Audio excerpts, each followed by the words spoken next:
Donc nous sommes très heureux d'être là, je le suis tout particulièrement. Dernière fois que je suis venu, j'étais venu en semaine, donc il y a moins de monde, ce qui est normal. Mais je suis très heureux d'être là, et de pouvoir partager avec vous la parole de Dieu. J'ai une question à laisser sur votre cœur, c'est la question de notre message. La question que nous allons lire, c'est une question d'actualité. Et je suis alors absolument convaincu que nous nous sommes un jour posé cette question.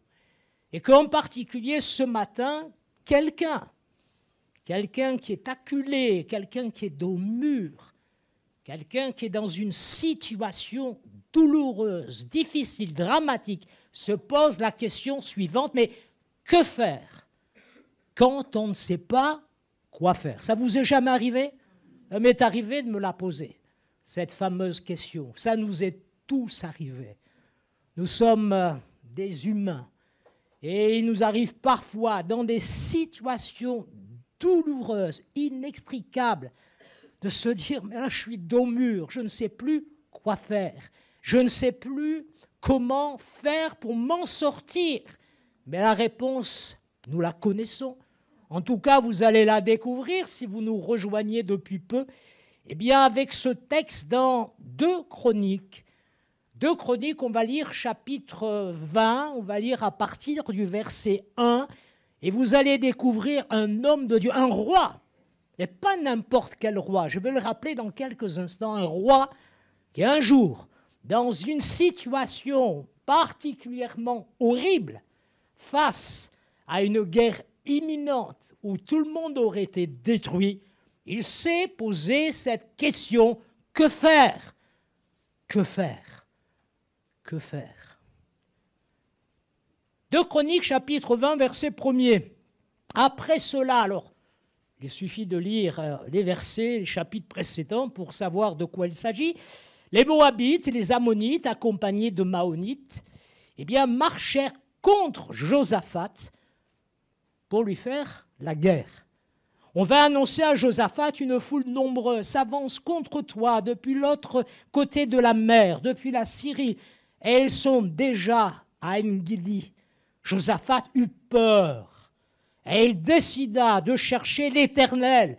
Il proclama un jeûne pour tout Israël, tout Juda, pardon. Les Judéens se rassemblèrent pour supplier l'Éternel. C'est même de toutes les villes de Juda que l'on vint pour chercher l'Éternel. Josaphat se tint debout au milieu de l'assemblée de Juda et de Jérusalem, dans la maison de l'Éternel, devant le nouveau parvis, et dit: Éternel, Dieu de nos ancêtres, n'est-ce pas toi qui es Dieu dans le ciel? Et n'est-ce pas toi qui domines sur tous les royaumes des nations? N'est-ce pas toi qui détiens la force et la puissance? Toi, à qui personne ne peut résister. N'est-ce pas toi, notre Dieu, qui a dépossédé les habitants de ce pays devant ton peuple, devant Israël, et qui l'a donné pour toujours? Disez bien ces mots, c'est important, surtout face à l'actualité. Pour toujours, à la descendance d'Abraham, ton ami. Ils l'ont habité. Et ils t'y ont construit un sanctuaire en l'honneur de ton nom, disant, mais si un malheur nous atteint, que ce soit l'épée, le jugement, la peste ou la famine, nous nous présenterons devant ce temple et devant toi, car ton nom réside dans cette maison. Nous crierons à toi du fond de notre détresse, et tu nous écouteras et nous sauveras. Voici maintenant les Ammonites, les Moabites, ainsi que les habitants de la région montagneuse de Séhir. Tu n'as pas permis aux Israélites de pénétrer sur leur territoire quand ils venaient d'Égypte. Et en effet, ils ont fait un détour et ne les ont pas détruits. Les voici qui nous récompensent en venant nous chasser de ton héritage, celui que tu nous as donné. Notre Dieu, ne veux-tu pas les juger? En effet, nous sommes sans force. Nous sommes sans force devant cette foule nombreuse qui vient nous attaquer. Et voilà la question. Mais nous ne savons que faire. Nous ne savons que faire, mais nos yeux sont sur toi. Tous les Judéens se tenaient debout devant l'Éternel, y compris leurs jeunes enfants, avec femmes et leurs fils. Alors l'Esprit de l'Éternel reposa au milieu de l'assemblée sur Jacaziel, fils de Zacharie, descendant de Benadja, Jéel et Matania. C'était un lévite, un descendant d'Azaph. Et Jacaziel dit, soyez attentifs, vous tous, Judéens et habitants de Jérusalem, et toi, roi Josaphat, voici ce que vous dit l'Éternel, n'ayez pas peur. Et ne vous laissez pas effrayer devant cette foule nombreuse, car ce ne sera pas vous qui combattrez, ce sera Dieu. Demain, descendez contre eux. Ils vont monter par la colline de Tits et vous les rencontrerez à l'extrémité de la vallée en face du désert de Jéruel. Vous n'aurez pas à mener ce combat. Prenez position, tenez-vous là, et vous verrez la délivrance que l'Éternel vous accordera. Juda et Jérusalem, n'ayez pas peur et ne vous laissez pas effrayer. Demain, sortez à leur rencontre et l'Éternel sera avec vous. Josaphat s'inclina, le visage contre terre, et tous les Judéens et les habitants de Jérusalem tombèrent devant l'Éternel pour adorer. Les Lévites qui faisaient partie des Kéatiens et des Coréites se levèrent pour louer. Eh bien, d'une voix très forte, l'Éternel, le Dieu d'Israël. Le lendemain, ils se levèrent tôt et partirent pour le désert de Tekoa au moment de leur départ. Josaphat se tint debout et dit, « Écoutez-moi, Judéens et habitants de Jérusalem, ayez confiance en l'Éternel, votre Dieu, et vous serez affermis. Ayez confiance en ses prophètes et vous réussirez. » Puis en accord avec le peuple, il désigna des musiciens qui, couverts d'ornements sacrés, célébraient l'Éternel tout en marchant devant l'armée et disaient « Louez l'Éternel, oui, sa bonté dure éternellement. » C'est un peu long, mais écoutez, au moment où l'on commençait les chants et les louanges, l'Éternel plaça une embuscade contre les Ammonites, les Moabites et les habitants de la région montagneuse de Séhir qui étaient venus contre Juda, et ils furent battus. Les Ammonites et les Moabites se dressèrent contre les habitants de la région montagneuse de Séhir pour les vouer à la destruction et les exterminer. Et quand ils en eurent fini avec les habitants de Séhir, ils cédèrent mutuellement à se détruire. Lorsque les Judéens furent arrivés à un point de vue donnant sur le désert, ils regardèrent du côté de la foule et constatèrent que ce n'était plus que des cadavres qui étaient tombés à terre. Regardez au verset 27, on va conclure. Tous les hommes de Juda et de Jérusalem, avec Josaphat à leur tête, repartirent joyeux à Jérusalem, car l'Éternel les avait remplis de joie en les délivrant de leurs ennemis. Ils entrèrent dans Jérusalem, dans la maison de l'Éternel, au son des luths, des harpes et des trompettes. Et notez le verset 29, la terreur de Dieu s'empara de tous les royaumes des autres pays lorsqu'ils apprirent que l'Éternel avait combattu contre les ennemis d'Israël. Ainsi le royaume de Josaphat fut tranquille et son Dieu lui donna de repos de toutes parts. Amen. C'est un peu long, mais c'est important parce que ce que nous allons voir ensemble, découvrir ensemble, apprendre ensemble, bien que vous le savez déjà, eh bien, se trouve dans ces versets. Que faire? Que faire, en effet, quand on ne sait quoi faire ou comment faire? C'est la question que je me pose parfois, que vous vous posez dans votre situation, dans votre couple, votre famille, pour votre travail. Peu importe la raison pour laquelle, eh bien, vous vous posez la question, il y a quelque chose en vous qui ne va pas, qui est sur le point de se casser, de se briser. Que faire? Et le roi Josaphat, et tout à l'heure je vous le disais en introduction, ce n'était pas n'importe quel roi. Parce que si vous vérifiez bien, vous lisez avec attention, vous verrez que Josaphat, c'est un bon roi. Globalement, malgré certains mauvais choix, les mauvaises alliances qu'il a fait parce qu'il était allié par mariage à Akab. Alors c'est sûr qu'Akab, c'est le pire. C'est le pire roi qu'Israël, enfin je parle là du royaume du Nord, ait jamais connu.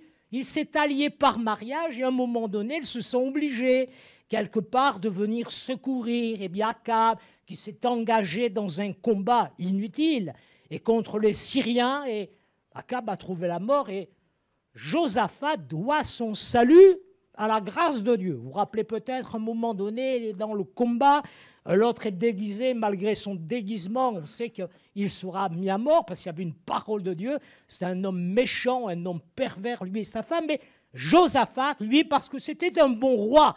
Et là, il avait fait un mauvais choix, il avait pris une mauvaise décision.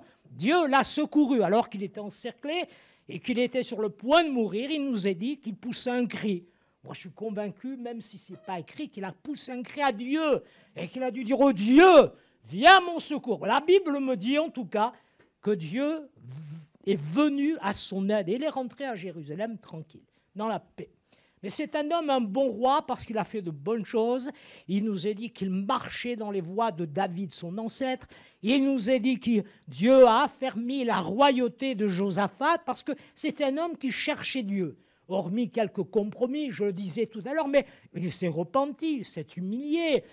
Plus tard aussi, il va renouveler un petit peu son alliance avec Israël. Vous vous rappelez, ça c'est le fils d'Akai, il construit des bateaux, ils veulent une marine marchande. Et il nous a dit que Dieu a dit à Josaphat, mais qu'est-ce que tu fais là encore? Tu veux t'allier eh bien, avec la maison d'Akab, et les bateaux ont été construits et n'ont jamais navigué. Ou en tout cas, ils ne sont pas sortis très très loin du port. Ils ont été anéantis. Là, il a compris que l'entreprise eh bien, qu'il avait mis en place avec la maison d'Akab n'était pas de Dieu. Tout cela pour vous dire que c'était un homme qui aimait Dieu, un homme qui aimait le peuple. On le voit, c'est très rare, il faut le souligner. Eh bien, cet homme faisait le tour de Juda. Il allait voir les gens. Vous imaginez, un roi, David faisait la même chose. C'est un roi qui aimait le peuple. Il allait voir pour se rendre compte des besoins, de la situation. Et puis, il nous a dit qu'il a envoyé des enseignants, des Lévites, eh bien, pour enseigner le peuple, afin que le peuple qui était sorti, et il y avait encore des traces eh bien, d'une période de l'idolâtrie, de superstition, soit enseigné dans les voies de Dieu. Il a fait de bonnes choses, ce roi. Mais le voilà donc, à un moment donné, dans une situation tellement douloureuse, difficile, dramatique, qui se pose la question « que faire ?» quand on ne sait pas quoi faire. Donc, globalement, un bon roi. Et ce matin, je souhaite rapidement que nous parcourions l'histoire eh bien, de ce chapitre 20. Et pour commencer, alors que nous réfléchissons à tout cela, regardez l'introduction du récit. Dans les 4 premiers versets que nous avons lus ensemble, il nous est dit que deux choses importantes eh bien, nous sont racontées. On parle d'abord du combat que le roi Josaphat redoutait, et puis du jeûne qu'il avait décrété. Le roi Josaphat, bon roi globalement, c'est ce que nous disions, était effrayé. Vous l'avez remarqué? Il eut peur, il fut effrayé, il ressentit une grande peur. Mais sa peur, alors là c'est important pour nous ce matin, pour vous également, comme ce le fut pour eh bien, ce roi Josaphat, sa peur fut vaincue par sa foi, car il fixa les regards sur Dieu. Alors oui, il y a cette question que je me suis posée, que vous vous posez ce matin dans votre situation difficile. Mais que faire? Le roi dira, nos yeux sont sur toi. Nos yeux sont sur toi. Que faire? Il a vu cette armée immense, cette coalition de peuples qui venait non pas pour une razzia, non pas pour voler le bétail et prendre tout ce qu'il y avait dans les greniers ou faire quelques esclaves. Non, non, il venait pour détruire Israël. Il venait pour anéantir Israël. C'est pour ça, tout à l'heure, je vous disais, j'insistais, ce pays que tu as donné pour toujours à ton peuple. Je ne fais pas de politique, je n'entre pas dans des choses qui seraient peut-être complexes, mais voilà ce que Dieu dit. Et Josaphat, il a eu peur pour lui, mais il a eu peur pour son peuple, il a eu peur pour ses enfants, ses fils, ses filles. Il a eu peur parce que le royaume de Juda était sur le point d'être détruit et d'être complètement anéanti. Le roi est effrayé, sa peur, je le rappelle, et ça doit nous interpeller ce matin, fut vaincu par sa foi. Et Juda était donc confronté à une crise et un combat redoutable. Et il faisait face à une crise, écoutez bien, aux proportions existentielles. Question de 3 nations, on ne va pas entrer dans les détails. 3 nations qui se détestaient, mais 3 peuples qui ne pouvaient pas se voir pour différentes raisons. On a les raisons dans la Bible, on n'a pas le temps, mais 3 peuples, d'ailleurs, leur différend va ressortir un moment. Dieu s'aime, bien sûr, c'est lui qui va semer la panique, la bagaille, et ils vont s'entretuer, mais ils avaient des histoires, c'était des querelleurs, des gens méchants, pervers, mais ils vont s'unir. Vous voyez, les gens mauvais s'unissent pour un objectif, détruire Juda, détruire le peuple, le pays de Juda. Et je peux comprendre, moi, la frayeur, eh bien, de ce roi, la frayeur de tout un peuple.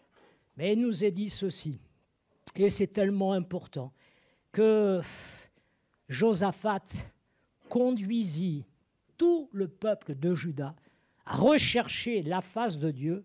Il proclame un jeûne.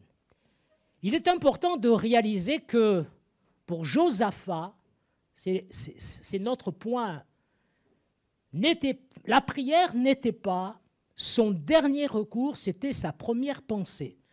D'accord?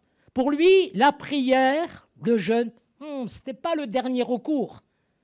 Parce qu'il avait fait le tour de la question en disant est-ce qu'on peut les attaquer, est-ce qu'on peut les vaincre. Il n'est pas dit qu'il a vu ses généraux, son armée, pourtant il y avait des hommes d'élite, il y avait des gens, c'était de véritables guerriers. Et il avait des hommes, mais quand ils ont vu cette foule, cette alliance, eh bien, de 3 peuples qui venaient, ils se sont dit non, pardonnez-moi l'expression, on est foutu, c'est fichu, on ne peut rien faire. Il n'a pas fait le tour de la question. Il n'a pas essayé de négocier, il n'a pas dit on va essayer voir s'ils veulent de l'or, de l'argent, pas moi des pierres précieuses, on peut. Non, rien du tout. Sa première pensée, pas avoir fait le tour de la chose, non, sa première pensée, il s'est dit je ne sais pas quoi faire, nous ne savons pas quoi faire, mais nos yeux sont sur toi. Et elle proclame un jeûne et la prière. Sa première pensée, c'est de se tourner vers Dieu. Et il est important de réaliser ces choses. Et dans cette prière, nous apprenons plusieurs choses. Eh bien, concernant le Dieu de Josaphat, et plusieurs choses concernant notre Dieu, c'est le même. Le Dieu de vérité, un Dieu puissant. Tout d'abord, regardez, souligné au verset 6, nous apprenons que Dieu est un Dieu souverain. Nous le disions tout à l'heure avant de prier pour les malades. Dieu est souverain. Et parfois, je vais dire, on a une incompréhension, peut-être une méconnaissance théologique de la réalité de la souveraineté de Dieu. Je ne dis pas que je sais tout, pas du tout. Nous ne savons pas tout, et même les théologiens parfois s'en mêlent un peu les pinceaux, mais il y a cette grande vérité. Dieu est au-dessus de tout, c'est certain. Il est plus grand que tout, plus grand que tous. Il sait tout, omniprésent, omniscient, enfin bref, il est au-dessus de tout. Il est souverain.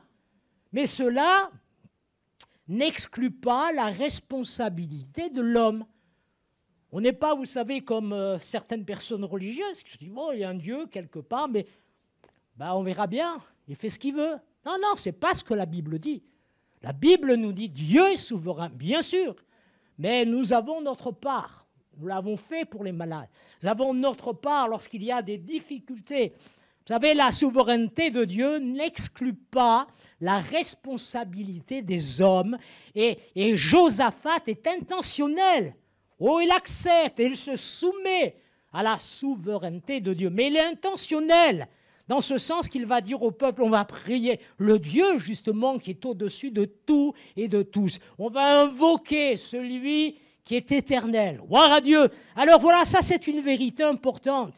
Il s'est soumis à la souveraineté de Dieu tout en étant intentionnel dans ses actions, dans la prière, dans le jeûne. Nous apprenons également dans sa prière, regardez, c'est formidable, que Dieu est constant. Tu as donné ce pays pour toujours à la descendance d'Abraham, ton ami. Oui, c'est pour ça que j'ai insisté. Tu l'as donné pour toujours. Ce n'est pas pour quelques années, pour qu'ensuite, eh bien, nous soyons anéantis, mais c'est pour toujours la constance de Dieu. Dieu est compatissant, nous l'apprenons également. Nous crions à toi, voilà, du fond de notre détresse, et tu nous écouteras, tu nous sauveras. Nous apprenons que Dieu est celui qui voit tout, bien évidemment, de celui qui sait tout. Ouais, je me dis, ben, dans le fond, est-ce que nous croyons vraiment cela? Vous savez, en relisant le psaume 139, oh, je me suis interrogé et je me suis senti mal devant Dieu. Non pas pour avoir fait des choses abominables, non, non. Mais quand j'ai lu, David dit à Dieu, par l'Esprit de Dieu, où fuirai-je? Où me cacherai-je? Mais attendez, dans des choses pratiques. Lorsqu'il dit, je m'assois, tu le sais. Je me lève, tu le sais. Je me couche, tu le sais. Et moi, ce qui m'a interpellé, c'est ça. Avant que la parole soit sur ma langue, tu la connaissais déjà. C'est là que ça m'a interpellé, parce que c'est un peu dans ma nature. Je me précipite parfois. Maintenant, j'ai appris à me calmer. Je me précipite, et un peu du tac au tac. Vous savez, il y a des gens comme ça, on me dit quelque chose, boum, vous répondez. Mais parfois, vous blessez quelqu'un. Ouh là là. Eh oui, mais j'en ai blessé des gens involontairement. Hein. Involontairement. Tu sais, avant que je prononce un mot, une phrase, ce que je vais dire, et quand on réalise véritablement le sens eh bien, de ces paroles, on réfléchit à deux fois. Hein? On réfléchit à deux fois avant de répondre, avant de dire quoi que ce soit. Mais même si je suis conscient, et si ce matin vous prenez conscience de cette réalité, Dieu sait tout, il voit tout, je crois que ça changerait beaucoup de choses dans notre rapport avec le péché, avec le mal. Parce que quelquefois, on pourrait être tenté de dire « Dieu ne me voit pas ». Je regarde une femme dans la rue, je la regarde encore, Dieu ne me voit pas. Ou je regarde un homme, vous savez, c'est valable pour les femmes. Mais je prends cet exemple comme tant d'autres, vous comprenez? Mon rapport avec le mal, avec le péché, eh bien, serait différent, mais absolument différent, si je prenais conscience que Dieu me voit. Et pas pour m'écraser, pas pour me châtier, pas pour me condamner, mais pour me faire grâce. Gloire à Dieu. Et notre frère avait raison de souligner, avant de prendre le pain et le vin, ou dans la semaine, vous avez été parfait cette semaine? Ah ben alors vous êtes les seuls, hein? Vous êtes les seuls. Non, personne n'est parfait, personne. Il nous arrive encore une parole qui provoque, une parole qui blesse. Fou. Ça peut arriver ou d'autres choses. Mais merci Seigneur pour le sang de Jésus qui a coulé pour nous pardonner. Et non pas seulement nous pardonner. Un frère dans sa prière a dit un mot juste, délivrer et nous rendre libres. Non seulement nous avons été pardonnés, mais délivrés, libérés, comme dira Paul, de l'empire du péché. Alors voilà quelques-unes eh bien, des choses que nous apprenons dans la prière eh bien, de cet homme. C'est un Dieu qui voit tout, un Dieu qui sait ce qui se passe, et surtout c'est ce Dieu eh bien, qui nous sauve, qui nous délivre. Regardez la deuxième scène de l'histoire. Nous avons vu en quelques mots la prière. La prière de Josaphat. Il prie avec foi. Il a la connaissance des choses de Dieu. Et le peuple devait dire Amen, qu'il en soit ainsi. C'était un peu leur credo, c'était un peu leur confession de foi. Mais regardez en deuxième lieu, Dieu était là. Il a assisté à cette scène. Il y a le temple, il y a ces multitudes, parce que vous avez remarqué, ce n'est pas seulement Juda, Jérusalem, mais tous les habitants des régions sont venus. Tous les habitants de Judée. Et il nous est dit, les enfants étaient là. Oh, que c'est beau de voir des enfants à l'écoute de la parole de Dieu. Il y avait les hommes, les femmes, leurs fils, dit la Bible, les enfants. Et là, il y a un homme. Écoutez là, la promesse de Dieu qui va être proclamée. Un homme. Je ne sais pas si vous aviez déjà entendu parler de lui, Jacques Assia ou Jacques Aziel. Et il nous est dit, vous connaissiez ce prénom? Non. Peut-être un prénom pour futur enfant, non, je ne sais pas. Bon, c'est compliqué, ça. Ah non, c'est sûr, il y a mieux que ça. Mais ce que je veux dire par là, c'est qu'on ne connaît pas ce gars. On ne le connaît pas. C'était un Lévite, un descendant d'Asaph. On a quelques données concernant eh bien, ses ancêtres, mais Ben, on ne le connaît pas. Mais je pense qu'on devait le connaître, parce que c'est un homme sérieux, c'est un gars bien, un gars sérieux, c'est un lévite, il était au service de Dieu. Mais comme cet homme, il était disponible, il était bien disposé, et qu'il était à l'écoute de la parole de Dieu, à l'écoute des choses de Dieu, il nous a dit que l'Esprit de Dieu est venu. Et que l'Esprit de Dieu, par son intermédiaire, eh bien, elle va annoncer une parole, une bonne nouvelle. Et je voudrais vous faire remarquer ceci, c'est qu'il est intéressant de noter que par la bouche du prophète, à 2 reprises, vous l'avez lu avec moi du début jusqu'à la fin, il dit « N'ayez pas peur et ne soyez pas terrifiés » au commencement de la prophétie. Et à la fin, il dira « N'ayez pas peur et ne soyez pas effrayés ». Et ces 2 paroles, enfin c'est la même parole répétée à 2 fois, encadrent eh bien, tout le message prophétique où Dieu dit « Mais moi, je vais vous donner la délivrance, je vais vous donner le secours. Vous avez bien fait, vous êtes posé la question que faire quand on ne sait pas quoi faire. Nos yeux sont sur toi et parce que vous avez fixé vos yeux sur moi, vous m'avez invoqué. Moi, je suis le Dieu qui vous aime. Je vais prendre votre défense et malheur à vos ennemis. » C'est ça qui a été dit. Mais regardez, la parole prophétique de l'homme de Dieu est encadrée. Encadré par « Ne craignez pas, ne soyez pas effrayés ». À la fin, « Ne craignez pas, ne soyez pas effrayés ». Quelqu'un dit ceci, je n'ai pas vérifié parce que là, que plus de 350 fois, certains disent 365 fois, dans la Bible, il est dit, d'une manière ou d'une autre, n'ayez pas peur, ne craignez rien. On connaît les « ne crains pas » de Jésus, on connaît les n'ayez pas peur de Jésus. Toutes ces paroles rassurantes, toutes ces paroles qui nous font du bien.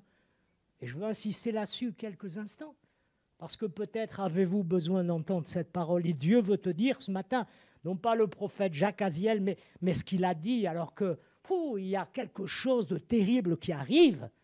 N'aie pas peur, ne sois pas effrayé. Et te le dis encore et encore, n'aie pas peur et ne sois pas effrayé. Moi, je peux comprendre et c'est humain. D'ailleurs, on a vu Josaphat, lorsqu'on lui a annoncé cette mauvaise nouvelle, de ces peuples qui s'étaient rassemblés, cette coalition qui venait tout saccager, tout détruire, je peux le comprendre, qu'il fut effrayé. Et ça nous arrive de connaître l'effroi après avoir reçu une mauvaise nouvelle. Quand une sœur, un frère, un ami, à l'hôpital, on lui fait des examens, j'étais confronté à cela, je sais ce que c'est. Et que des gens viennent vous voir en disant « Le diagnostic est tombé. Oh, la mauvaise nouvelle. Il me reste 3 mois, il me reste 6 mois. » Ou alors, il va falloir commencer un traitement de chimio, un traitement lourd, un traitement dur. Peut-être que votre responsable au travail vous a dit « Écoute, je crois que dans 3 mois, 6 mois, à cause de la crise actuelle, il faut en tenir compte aussi. Eh bien, il n'y aura plus de travail. Tu vas te retrouver au chômage. » Quand vous êtes plus jeune, vous dites « Bon, je vais quand même, je vais trouver certainement, mais quand vous arrivez près de la retraite, oh, moi j'ai vu des gens, 55, 56 ans, après avoir travaillé pendant des années dans la même entreprise, apprendre cette mauvaise nouvelle, c'est fini, on ferme, on va se retrouver au chômage. C'est terrible. Vous savez, aujourd'hui, il y a des gens qui s'en fichent. On parle du droit à la paresse, et paraît-il qu'avec l'intelligence artificielle, dans quelques années, plus personne ne travaillera. Bon, enfin bref, tout ça, c'est pour la petite plaisanterie. Il y a des gens ne pas travailler, c'est une souffrance. Il y a des gens, être au chômage, c'est une souffrance. Il y a des gens, ne pas se lever, enfin, ils se lèvent quand même de bonne heure, mais pour aller à l'autre, c'est une souffrance. Moi, j'en connais, Je connais des gens, vous savez, c'est facile, pardonnez-moi, là aussi, de stigmatiser les gens qui ne travaillent pas. Je dis qu'une grande majorité de ces gens veulent travailler. Oh, il y a des gens qui ne veulent pas, mais ça a toujours été comme ça. Des gens qui profitent du système. C'est comme dans l'Église, il y en a qui profitent, mais Dieu, à un moment donné, s'en occupe. Vous savez ce que Dieu dit? Il y a des désordres. Que celui qui ne travaille pas ne mange pas. Vous vous rendez compte si on devait appliquer ça aujourd'hui? Tu ne travailles pas, tu ne manges rien. Oh là là. À l'époque, c'était différent. Mais ce que je veux dire, c'est qu'il y a des gens qui souffrent. peut-être que ce matin, tu es dans la souffrance et tu as peur. Je cherche un emploi, moi j'ai une femme, j'ai des enfants, il faut que je nourrisse ma famille. Écoute bien ce que Dieu te dit, n'aie pas peur, ne sois pas effrayé. Il y a quelques temps de cela, on avait prié pour quelqu'un dans une situation justement matérielle compliquée. On a prié la crue et Dieu l'a béni. Dans les jours qui ont suivi, Dieu l'a béni. Gloire à Dieu, n'ayez pas peur et ne soyez pas épouvantés. Je voudrais terminer parce qu'il y a cette prière, il y a cette promesse. Bien évidemment, il y aurait beaucoup de choses à dire sur la parole qui a été dite. Mais Dieu a dit, voilà, ne vous inquiétez pas, je vais agir. Vous allez voir, c'est la délivrance que moi, je vais vous donner. Ce n'est pas votre armée. Parce que regardez ce qu'il est dit un petit peu plus loin, la troisième et dernière scène de l'histoire, eh bien, c'est la louange qui était aux commandes. Lorsque le roi Josaphat, c'est bien le lendemain, après avoir été encouragé, Dieu a répondu à la prière, le prophète a parlé, les cœurs eh bien, sont remplis d'enthousiasme et de foi, il va leur dire, eh bien, écoutez, voilà ce qu'on va faire, on va marcher, on va aller au désert, là, à la rencontre de nos ennemis, mais ce sont les chants, ce sont ceux qui jouent de la musique, ceux qui chantent des cantiques. Oh, mais ça, c'est une armée hors du commun. C'est une armée hors du commun. La formation de combat la plus étrange de toute l'histoire. Charles Spurgeon a écrit quelques mots concernant ces versets que nous avons lus ce matin. Et il dit ceci, en tout cas, il a intitulé cette portion de son commentaire « L'armée chantante ». Ils ne sont pas allés avec les casques, les boucliers, les épées, la fronde. Vous savez, ils avaient des corps de fronde en Israël. Ouh là là! Et ils avaient toutes sortes d'armes. Non, non, c'est ceux qui jouaient de la lutte, ceux qui jouaient du tambourin, enfin les instruments de l'époque. Et ils chantaient. Qu'est-ce qu'ils chantaient déjà? Ô Seigneur, aie compassion de nous. Non, non. Qu'est-ce qu'ils chantaient? Oh, ils chantaient d'une manière triomphale, mais avec foi. Oh, que Dieu soit béni, sa bonté dure éternellement. Car sa bonté dure éternellement. Voilà comment les militaires se sont présentés au champ de bataille. Ils savaient qu'ils n'avaient aucune chance. Mais Dieu leur avait dit, vous allez voir, c'est l'Éternel qui combattra pour vous. Et ils chantaient. Sa miséricorde dure à toujours, ou sa bonté durera toujours. Et vous pourrez vérifier dans d'autres traductions, parce que le mot hébreu peut être traduit de différentes manières. Alors, bonté, miséricorde, mais un érudit propose, et moi je l'ai noté dans ma Bible parce que je trouve que c'est très très bien, il a proposé qu'on pouvait traduire amour immérité. Oui, la grâce de Dieu, oui, la bénédiction de Dieu, oui, la miséricorde, la bonté, mais croyez-vous pas que ce que Dieu nous donne, c'est uniquement une grâce? Mais une grâce imméritée, est-ce que ce peuple méritait? On ne croit pas. Josaphat méritait-il? Non, sans le soutien de Dieu, je le rappelais tout à l'heure, il aurait déjà disparu de la terre. Mais Dieu, dans sa grâce, une grâce que nous ne méritons pas, vous et moi, il nous secourt, il nous aide et il nous fait du bien. L'équipe de louange a été placée en première ligne alors qu'il marchait au combat. Je le disais, la formation de combat la plus étrange de toute l'histoire. Vous imaginez, c'est votre groupe de louange qui va à la guerre. Oh, vous dites oui.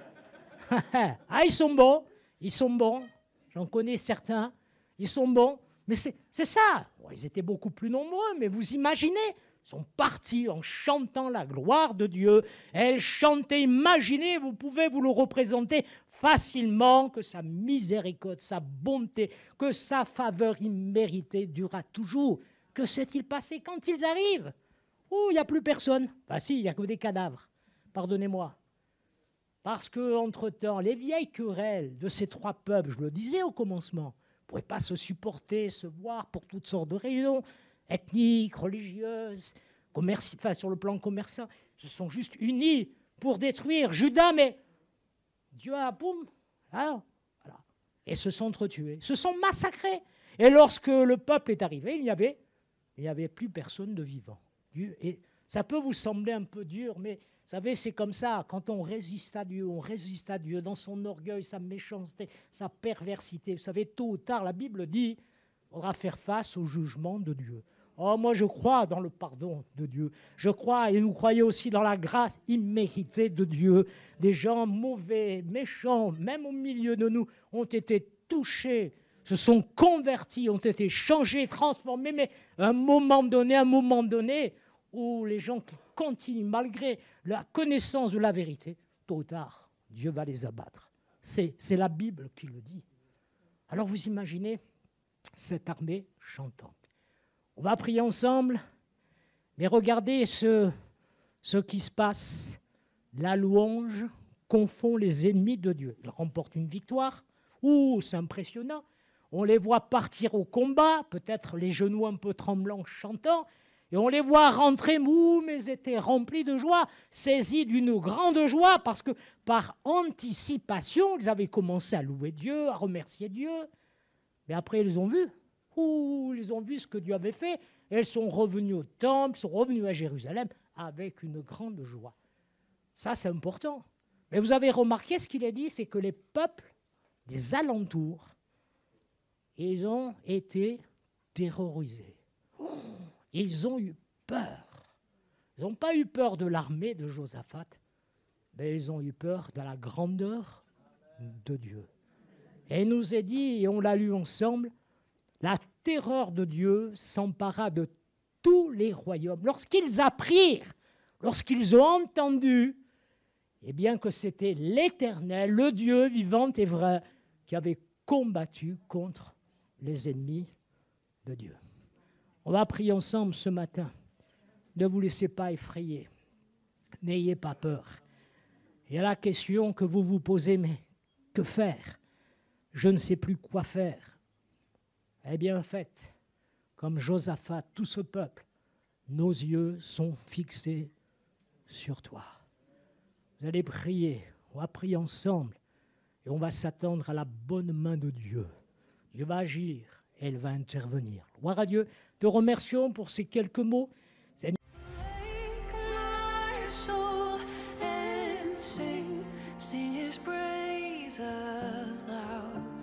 Sing his praise aloud.